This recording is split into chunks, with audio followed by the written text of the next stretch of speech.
咳嗽、喉咙痛，至少一定要收藏起来哦。你咳太严重了吧？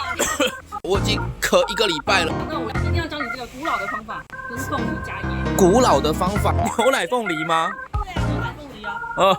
那这个要怎么止咳？这样吃就可以止咳哦。再加一点盐巴就可以了。加一点盐巴，就像撒盐哥一样，这样子撒点盐就可以了。